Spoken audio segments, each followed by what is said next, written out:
जय श्री कृष्ण। व्रत कहानियों की श्रृंखला में आज हम सुनेंगे दशा माता की कहानी, कौन जीता कौन हारा। एक ब्राह्मण भिक्षा मांगकर अपना और अपने परिवार का पोषण करता था, लेकिन उसके भाग्य में आधा पेट भोजन ही लिखा था। चाहे तो वो 2 घर जाए, चाहे 2 गांव, उसे आधा पेट भोजन जितनी ही भिक्षा मिलती थी। तब एक दिन उसके परिवार से दूर जाने की सोची। उसकी पत्नी ने 4 रोटियां बनाकर दी। ब्राह्मण ने सोचा, आज तो पूरी भिक्षा मिलेगी, तभी घर लौटूंगा, नहीं तो महादेव जी का नाम लेकर डूब मरूंगा। अब ब्राह्मण चलता जाए और इसी बात को मन ही मन दोहराता जाए। महादेव जी पार्वती जी से बोले, ये ब्राह्मण मेरा नाम लेकर मरेगा तो मुझे ब्राह्मण हत्या का पाप लगेगा, कुछ न कुछ तो करना ही पड़ेगा। तब महादेव जी अपनी पत्नी पार्वती के साथ नदी के किनारे बैठ गए और चौपड़ पासा खेलने लगे। इधर वह ब्राह्मण भी नदी किनारे आ गया था। उसने 2 रोटी खाई, पानी पिया और सुस्ताने बैठ गया। तब पार्वती जी ने उसे पुकारा, अरे ओ ब्राह्मण देवता, तनिक इधर तो आओ, हम दोनों चौपड़ पासे खेल रहे हैं, क्या तुम हमारी हार जीत का फैसला करोगे?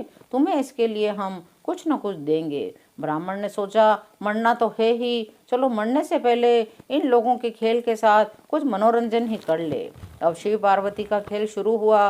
पार्वती हारती जा रही थी, परंतु ब्राह्मण को पार्वती जी के गहने देख देख कर लालच आ रहा था। निर्णय का समय आया। जीते तो महादेव जी थे, परंतु निर्णय दिया पार्वती के पक्ष में। माता जी जीते, पिताजी हारे। शिव जी बोले, देवी तुम जीती, कुछ इनाम दो इसे।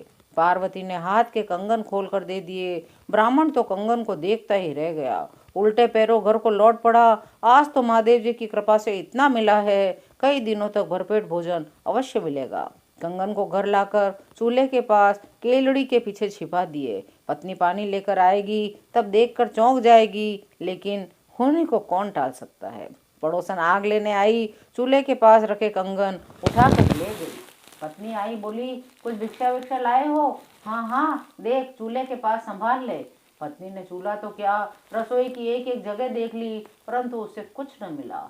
चिल्लाकर बोली, यहाँ तो कुछ नहीं है। ब्राह्मण ने आकर देखा, वास्तव में कंगन वहाँ नहीं थे। उसने माथा पीट लिया। भगवान लाया तो था, परंतु अपने नसीब में नहीं था। दूसरे दिन खुशी खुशी ब्राह्मण फिर उसी जगह पहुंचा। आज भी वे स्त्री पुरुष खेल रहे थे। आज उसने फिर गलत निर्णय दिया। माताजी जीते, पिताजी हारे। फिर माताजी ने उसे अपना हार दिया, लेकिन चील ने झपट्टा मारकर हार चोंच में उठा ले गई। तीसरे दिन फिर माताजी ने अंगूठी दी, नदी में पानी पीते समय गिर गई। चौथे दिन माताजी ने सोने की 4 ईंटें दी, जो वह कस कर लपेट कर एक बैलगाड़ी में रखकर ला रहा था, परंतु आंधी आई, वह बैलगाड़ी से छिटक कर कहीं गिरा, बैलगाड़ी कहीं गई। आज तो ब्राह्मणी गुस्से में भरी बैठी थी। 4 दिन हो गए, रोज रोज कहते हो लाया तो था पर गुम हो गया। अरे ऐसा क्या लाते हो, कहाँ जाते हो, कहाँ गुम कर आते हो? तब ब्राह्मण ने बताया, नदी किनारे एक स्त्री पुरुष चौपड़ पासे खेलते हैं, मुझसे हार जीत का निर्णय करवाते हैं। स्त्री खूब आभूषण पहने रहती है, पुरुष तो भस्मी लपेटे हुए होता है। हारती तो स्त्री है, पर मैं उससे कुछ पाने के लालच में उसे ही जिता देता हूँ। वह स्त्री पिछले 4 दिन से मुझे इनाम दे रही है। पहले दिन उसने कंगन दिए थे, जो मैंने केलड़ी के पीछे रखे थे, परंतु न जाने कहाँ चले गए।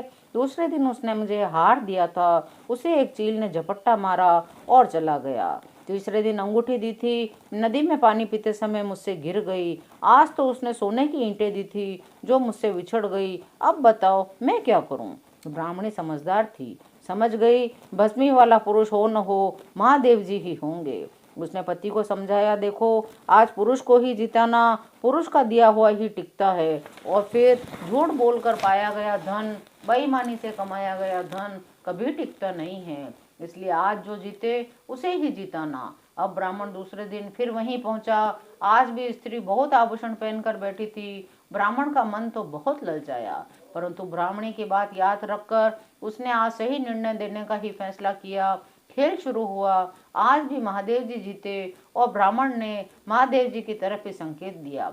पिताजी जीते, माताजी हारे। माताजी बोली, स्वामी दीजिए, आज तो आप जीते हैं, इन्हें इनाम दीजिए।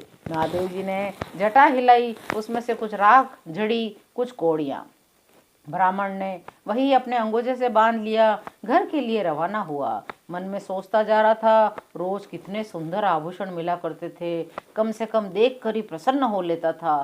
खैर, जैसी प्रभु की इच्छा। आज जब वह घर आया तो अंगोछे में बंधा सामान अंदर कोठरी में झटक दिया और बाहर करम पर हाथ रखकर बैठ गया।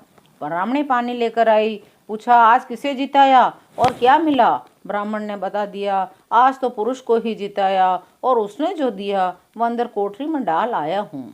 ब्राह्मणी ने अंदर जाकर देखा, कोठरी में जगमगाहट से आंखें चुंधिया रही थी। हाथ से टटोल कर देखा तो वहाँ माणक, मोती, हीरे, पन्ने और स्वर्ण ही स्वर्ण बिखरा पड़ा था। अरे दौड़ो, दौड़ते हो कि नहीं? जल्दी आओ, देखो तो अंदर क्या है। ब्राह्मणी बाहर से चिल्लाई।